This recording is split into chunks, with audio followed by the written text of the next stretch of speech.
哇，广岛的广岛烧果然正宗。这2天不是为了兔子岛来了广岛吗？那肯定要来品尝一下广岛最出名的广岛帅哥个大头，那必须是到处都在模仿但怎么都做不好的广岛烧。搜了一下，大概在广岛车站的附近有这么一家店，它里面的特色菜就叫电光石火啊，非常骚。有没有觉得这个广岛小哥长得很像宋仲基啊？下岗再就业。说到这个广岛烧的做法呀，其实还有点复杂。它最先是一层鸡蛋饼加一堆包菜，再加一大份拉面，最后上面放鸡蛋和肉，然后再铺上一层面饼，然后我们还在里面加了别的杂七杂八的东西，所以最后变得就跟包子一样。但不得不说这个味道是真的好，毕竟一口下去7、8种不同的食材，味道特别的丰富，建议多加一点海鲜，不过就是有点油。吃完广岛烧我们还加了一点别的菜，炸鱿鱼和铁板千叶豆腐就不用说了，这个血子鱼也是广岛的特产，铁板之后再用炭火烤，贼香。最后还追加了一份铁板山地鸡，瞬间觉得广岛人民都好幸福啊！这个鸡腿肉特别劲道，你们看到里面的油水没有？这样一顿2个人才300多块，阿基推荐指数8.5分，卡玩意儿。为了寻找这个传说中最古老的温泉，我们也是拼了老命，花了我们整整1周的时间。当然，为了定位这个地方，并且考证它是不是真的是日本最古老的温泉，我们翻阅了很多资料，也做了一些研究，还问了一些当地的温泉专家。最后我们发现它在一个日本叫做白滨的地方，非常开心。二话不说，跋山涉水，涉水跋山，总算是到了这个地方，就在那片礁石背后了。这个温泉叫旗之汤，现在是一个私人温泉，虽然对外开放，但是严禁拍摄。不过还好，在我们金钱势力的诱惑下，老板还是答应让我们包了半个小时的场。这里人均只要30块钱，外表看起来非常简陋，就连我脱衣服的地方都可以直接从外边看到，但是一走过这个帘子，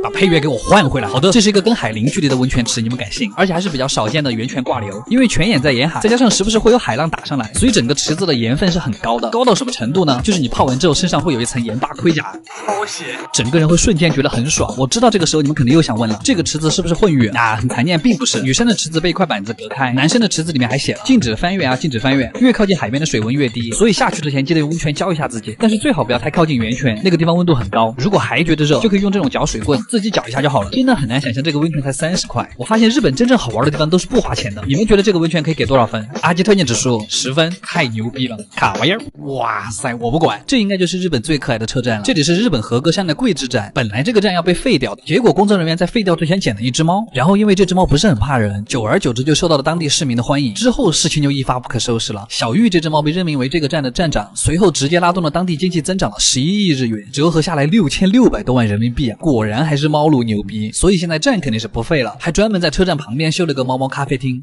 非常灵性。然后我问了一下店员才知道，看来猫站长每天还是很累的，除了舔毛还要照顾当地游客。周3跟周4是2玉站长休息，所以是4代目来代班。其实如果时间掐得准的话，还可以坐上猫猫列车。这辆电车现在已经被改成了猫奴的天堂，车内的装饰和座椅都换成了站长的样子，好治愈。所以啊，永远不要小瞧一只流浪猫的力量。虽然最早的小玉站长已经去了喵星，但是他的波纹仍然被2、3、4代目守护着，所以现在想来这个地方也很方便了。2杯咖啡1000日元，可以坐一下午，美滋滋。阿基推荐指数9分，卡玩意儿。我想要住进你心里，你有着比地球大的吸引力，想和你遨游太空里，这时光机看银河系，就我和你，你的。上一次那个翻包视频居然有950多万人来围观，我发现你们的窥探心理还是有点严重的哦。不过巧了，我也是，所以我今天就约了一个我在日本的模特朋友，来看看他的包里有什么。其实模特这个职业的收入在日本并不算高，好像在国内也不算高吧。不说废话，来翻包看看有没有什么奇怪的东西哈。第一个是一个消毒液，这种东西随身带总是好的。第二个是薰衣草色的 iPhone 12。第3个卡包，还放了个玉手。第4个出现了，都市丽人标配香奶奶小钱夹。第5个粉饼，好像日本女生都特别崇拜香奈儿。第6个迪奥唇釉，目测是458。第7香奶奶唇蜜，还有一个第8个，这个我也不知道是什么。これ可愛いですね。なんかリップスティックですか？これは中国の友達からもらった口臭スプレーです。桜とライチの香りがするの。今は日本は桜が満開の季節なんだけど、これを口にかけると、桜とライチのアイスクリームを食べてるみたいに、すごいスッキリして甘い味がして爽快な気持ちになれるの。友達と会うときにこれをカバンに入れて。多好看的帅哥美女，有口气就是劝退。ありがとうございました。こちらこそありがとうございました。嘿嘿，卡玩意儿。今天我们继续玩野的千人混浴。日本果然是一个很开放的国家，我最近好像是混浴混上头了，听到这个名字我就快不行了。这个地方在伊豆的下田市，是一个海边的温泉旅馆。这个温泉非常的大，一共可以容纳下500对情侣，池子也有很多个，而且都是混浴池。办理完入住我们就脱吧。这里都是很和风的感觉，虽然都是木质结构，但是都很干净。大池子里面还有几对夫妇，旁边是一个中等大小的露天温泉，泉，源泉就是通过这根主管流下来的。白天泡温度真的刚刚好。对了，这家温泉现在只有一个老奶奶在管理，买完票之后就没人管了，大家全靠自觉。在你享受温泉的时候，老奶奶就已经把晚饭准备好了。我必须得说一句，这种海边的和食料理就是好吃，这是我泡了这么多温泉以来是我最喜欢的一顿了。而且第二天的早饭也是海鲜，这样下来一整天才几百块，这样的海边旅馆我真的太爱了。阿基推荐指数9分，卡哇呀。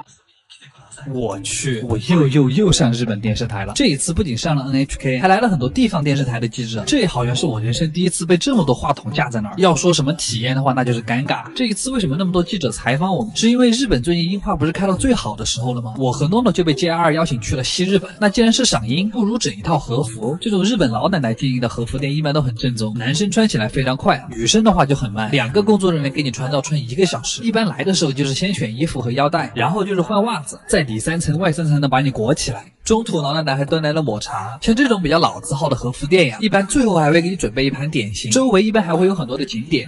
拍了美美的照之后，还可以到处打卡一些好玩的地方，反正在关门之前换回来就行了。体验完了之后，我们也以游客的身份跟全国的观众分享了自己的感受。哇，我是真的希望明年樱花季可以在日本见到小伙伴们。阿基推荐指数9分，卡玩意儿。在日本的广岛有这么一座岛，它曾经从地图上被抹消掉，因为这里曾经是一个毒气瓦斯的实验基地。但在2战结束之后，人们也就离开了这个岛。然而他们在走的时候，并没有把所有东西都带走，而是留了8只兔子在岛上。然后大家都知道，兔子的生育能力是很恐怖的，所以很快30年过去之后，这个岛现在已经变成了广岛一个很有名的景点——兔子岛。现在这儿已经挤满了上千只兔子。要去这个地方的话，必须得先坐 JR 到中海港这个站，然后坐轮船才能过去。记得在码头的时候买一点兔子的零食，虽然上岛都是免费，但仍然是有人在管理这个地方的，所以兔子还是很干净的。但也不知道为什么，我上岛之后就很饿。